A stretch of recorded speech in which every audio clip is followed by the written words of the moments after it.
cierto, ¿no? Bueno, le cuento que, digamos, el tema del INE y si se baja el presupuesto, cómo van las cosas, cómo han sido las reuniones, hemos hablado varias veces con Uc Espadas, consejero electoral. Nos ha dado puntos de vista, me parece muy interesantes, muy atendibles, porque hay una experiencia concreta en la práctica desde hace tiempo y además su experiencia que tuvo allá en el sureste. Ya tenemos a Uc, ¿sí? A ver, ahí en cualquier momento vamos a tener al consejero para que nos diga primero cómo ve las cosas, cómo han estado las cosas. ¿Listo? Sí, sale. Uc, te saludo con mucho gusto. ¿Cómo has estado? Gracias que estás con nosotros. Buenas tardes, Uc. Javier, con el gusto de siempre, pues ya sabes, aquí en las usuales intensidades cine. Eso fue muy del sureste, ¿no? Esas intensidades. Sí, pero tienes toda la razón. Pues sí. Oye, a ver, déjame decirte, ¿qué ves, consejero, cuando nos dicen que podían bajarse los plurinominales? Ya se reunieron ustedes ahí con la comisión, ahí les dio 2 o 3 apes el señor Pablo Gómez, por otra parte no estuvieron 2 consejeras, que si van a bajar el presupuesto, como si bajar el presupuesto, ya sabes, el de la austeridad al austericidio. A ver, yo te diré, en tu práctica concreta, en el sureste y aquí, ¿qué tenemos que hacer? Sé que has dicho varias cosas, pero a ver, te escuchamos. A ver, mira, estamos visiblemente en vísperas de una reforma electoral. Ajá. El discurso se ha modificado por parte de los actores políticos con matices, cuidando no contradecirse. Pero lo cierto es que hay un debate. Hay un debate general, hay un debate al interior de la coalición gobernante y, puedo suponer, hay un debate al interior de la misma comisión. No creo que estemos enfrentando posiciones homogéneas. Temas cruciales como la representación proporcional es uno de los temas que se ha modulado, donde el planteamiento inicial en el que parecía que se identificaban plurinominales con representación proporcional se ha modificado, la discusión misma sobre la representación proporcional se ha modificado. Ejemplifico con esto. Lo que quiero decir es que me parece que no hay que adelantar vísperas. A este proceso le falta. Falta que haya, bueno, que la comisión entregará, o ya entregó, no lo sé, ya entregó a la presidenta Sheinbaum sus conclusiones, la presidenta en ejercicio de su personalísima facultad de presentar una iniciativa lo hará. Ese será el momento en el que tendremos materia específica de discusión. Hasta ahora todos hemos dicho en este debate lo que hemos querido, hemos hablado de diversos temas. ¿Qué de esto transitará a la iniciativa de reforma? ¿En cuánto de lo que se le dijo a la comisión tendrá efecto real para modular las posiciones iniciales en relación a la reforma? No lo sé, y de verdad no lo sé. Es decir, no me siento en condiciones de hacer un diagnóstico catastrófico. Se van a acabar el INE. Hombre, tampoco me atrevo a decir lo contrario, no se preocupen, el INE va a sobrevivir. Por lo pronto yo evito adquirir deudas mientras no sepa qué va a pasar con los consejeros. Pero bueno, la realidad es que tenemos que esperar. No hay, a pesar de que hay una mayoría calificada de la coalición gobernante, al interior, como se ha hecho público, no hay una homogeneidad de criterios. Claramente el PT y el Verde han manifestado diferencias en temas cruciales. Vamos a ver, este es un proceso en desarrollo. ¿Qué va a pasar? ¿Cuándo se va a aprobar? ¿Para cuándo va a tener efectos? ¿Qué va a transitar y qué no? Me parece que son una serie de variables que hay que tener en consideración. Y bueno, en cuanto a la reunión con Pablo, pues hubo algunas posiciones de las que manifestó claramente su objeción. Yo francamente prefiero eso que las reuniones totalmente formales, donde se cruzan halagos de lado a lado de la mesa. Todo el mundo se va sonriente y nada se sabe del contenido de lo que va a pasar. Sí.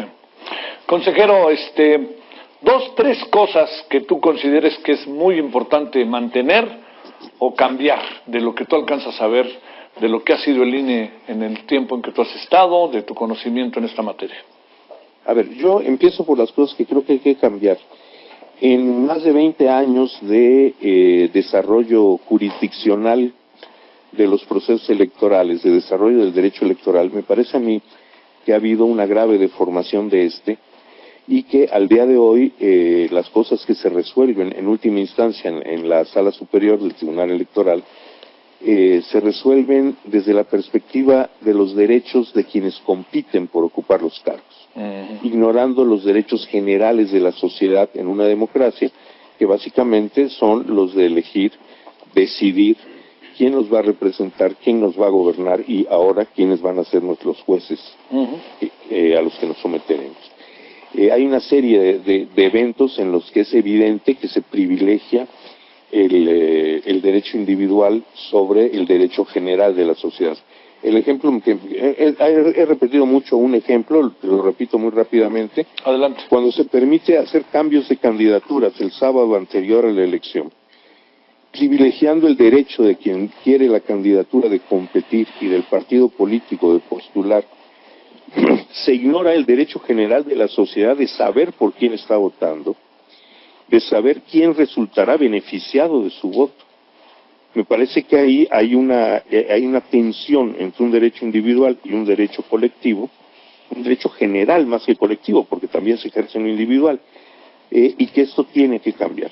Cosas semejantes ocurren con los ajustes de las listas después de ya votadas, con la manera como se postulan las cuotas. Yo estoy de acuerdo con las cuotas, no con la manera que se han venido postulando, y con una serie de cosas en las que el criterio jurisdiccional es beneficiar individuos en detrimento de derechos generales de la sociedad. Ahora, por ejemplo, el proyecto que el INE aprobó para el voto a través de Internet en el estado de Coahuila, sí privilegia el derecho de algunas personas en condiciones de postración de votar por Internet, ya lo podían hacer por papeleta, pero priva a la sociedad del derecho general al secreto del voto. El secreto del voto no es un derecho individual. Que todos votemos en secreto es una garantía para el conjunto de los electores del interior de la votación. Entonces me parece que esto es una base fundamental que tiene que modificarse. La supremacía del derecho de quien vota tiene que establecerse constitucionalmente. Y el otro punto de gran importancia, me parece a mí, es la representación. De manera muy sintética digo, la representación en las distintas cámaras, locales, Senado, diputados federales, tiene que ser ya una representación proporcional directa. En México es un país que ha recorrido, explorado caminos de la democracia y es el momento de plegarnos a la base misma de la democracia electoral. Un ciudadano, un voto. Cada voto debe pesar lo mismo en cada cámara. Esta idea que viene del pasado régimen de partido de Estado, de que quien gana tiene derecho a llevarse más de lo que las urnas le dan, es un criterio que está en la Constitución y que hay que superar. Sí. Esto significaría que no deberíamos de tener, o podríamos tener, bajo la cuestión del voto, mayorías calificadas simplemente por la gran cantidad de votos que se lleva algún partido, o esto cómo se acaba por definir, Hugo. Bueno, eso tiene que ver con reformar las fórmulas constitucionales y legales para la asignación de diputados, es decir, se debe mantener la representación proporcional. Claro. Hombre, en el fondo yo soy partidario de que lo único que haya sea representación proporcional, como hay en muchos países, pero bueno, respetando algunas de las bases del actual sistema, 300 diputados uninominales, 200 de representación proporcional, me parece que se tienen que sostener estos 200 de representación proporcional. Lo que hay que hacer es votarlos en una boleta diferente, para que cada grupo, para que cada planilla de legisladores busque el voto popular en campañas electorales, se exponga al público, el público sepa quiénes son. Claro.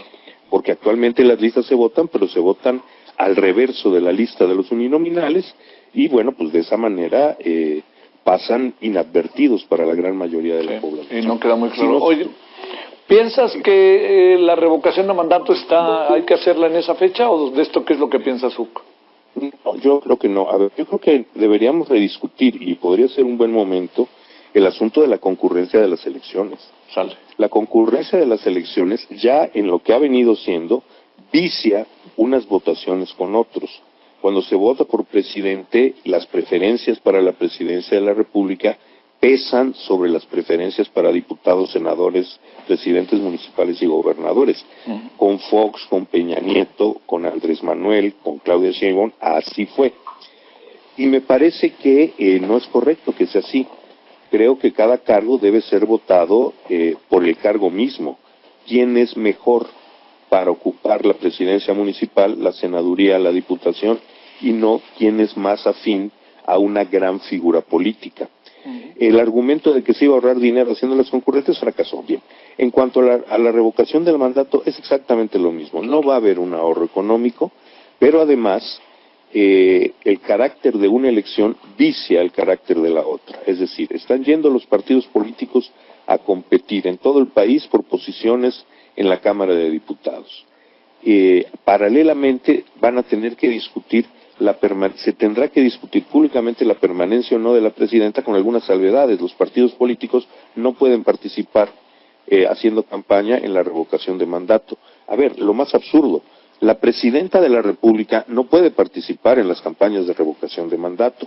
Esto es una cosa absolutamente increíble. Pero bueno, así está la cosa, de forma tal que si se hacen concurrentes, sí se genera un gran problema organizativo para el INE, pero está bien, no importa, que el INE se friegue. Para la ciudadanía